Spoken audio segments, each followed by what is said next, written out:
একটা সরকার যখন ক্ষমতায় থাকে তখন চাইলে একজন আর্টিস্ট চাইলেও নিজের মতো করে অনেক কিছু করতে পারে না। একজন গেস্ট হয়ে ডাকলে অবশ্যই সেখানে যেতে হয়েছে, বা এক কথা প্রত্যক্ষভাবে বা পরোক্ষভাবে যদি কেউ জড়িত না থাকে কোনো দলের সঙ্গে বা কোনো অন্যায়ের সঙ্গে, আমার মনে হয় তাকে হয়রানি না করে তাকে মানে ক্ষমাসুন্দর দৃষ্টিতে দেখাই উচিত।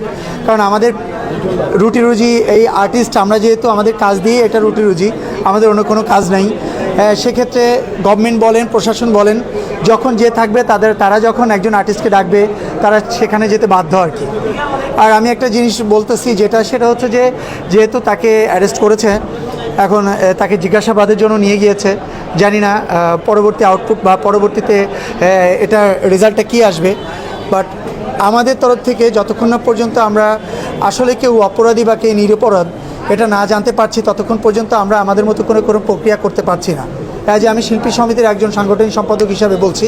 আরেকটা বিষয় সেটা হচ্ছে যে যদি আমার সমিতির মেম্বার সে যে পরিবেশ পরিস্থিতিতেই থাকুক না কেন, যদি সে আমাদের কাছে সহযোগিতার আবেদন করে বা সহযোগিতা চাই, আমরা চেষ্টা করব তার পাশে দাঁড়ানোর জন্য।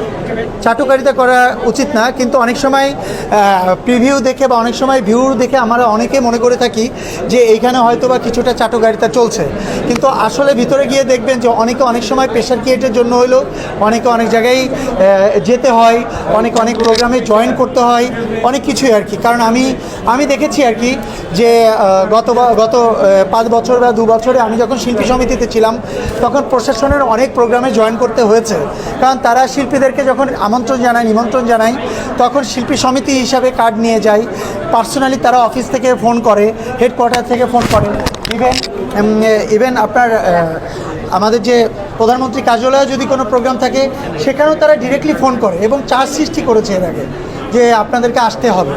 তা সেখানে একজন আর্টিস্টের, আমি শুধু ফিল্মের আর্টিস্টই বলবো না, নাটকের বলেন, মঞ্চের বলেন, বা বিভিন্ন জায়গায় সেলিব্রিটি যারা আছেন তারা অনেক সময় অনেক জায়গায় যেতে বাধ্য হয়েছে।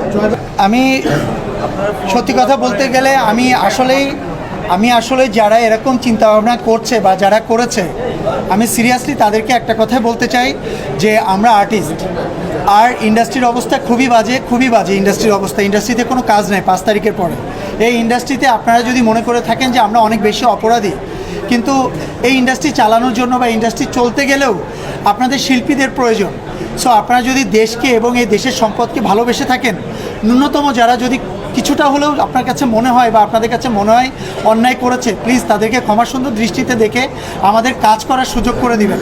কারণ এই ইন্ডাস্ট্রি আপনার আমাদের সবার, আমরা কেউ কাজ করতে পারছি না, কেউ ঢাকার বাইরে কাজ করতে পারছি না, কেউ একটা প্রোগ্রামে যেতে পারছি না। সো আপনারা যদি একটু ক্ষমাসুন্দর দৃষ্টিতে দেখে আমাদেরকে এই জায়গাগুলোতে একটু পজিটিভলি করে দেন, তাহলে আমার মনে হয় আমাদের ইন্ডাস্ট্রিটাকে একটু সামনের দিকে রান করানো সম্ভব হবে।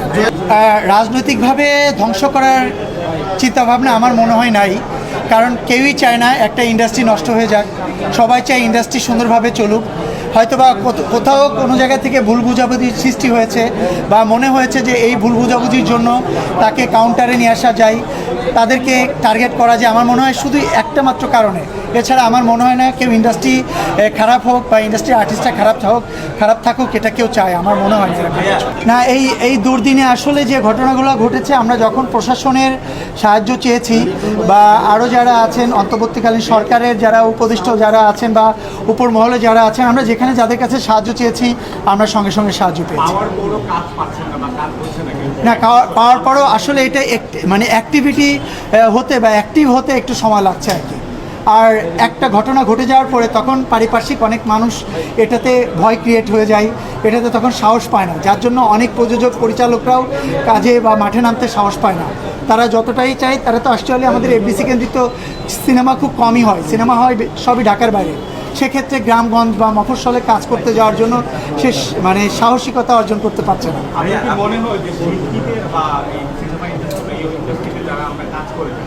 তারা কি আসলে রাজনৈতিক ব্যাপারটাকে খুব বেশি ইনভলভ হয়ে যায়, মানে এমন কেন হয় যে একদম চলে গেলে পরে আসলে তাদের কিছুই করার থাকে না, সেটা কেন হয়? না, আসলে আমি আজ আর্টিস্ট হিসাবে আমার মনে হয় রাজনৈতিকভাবে কাউকে কোনো দলে ইনভলভ হওয়াটা উচিত না।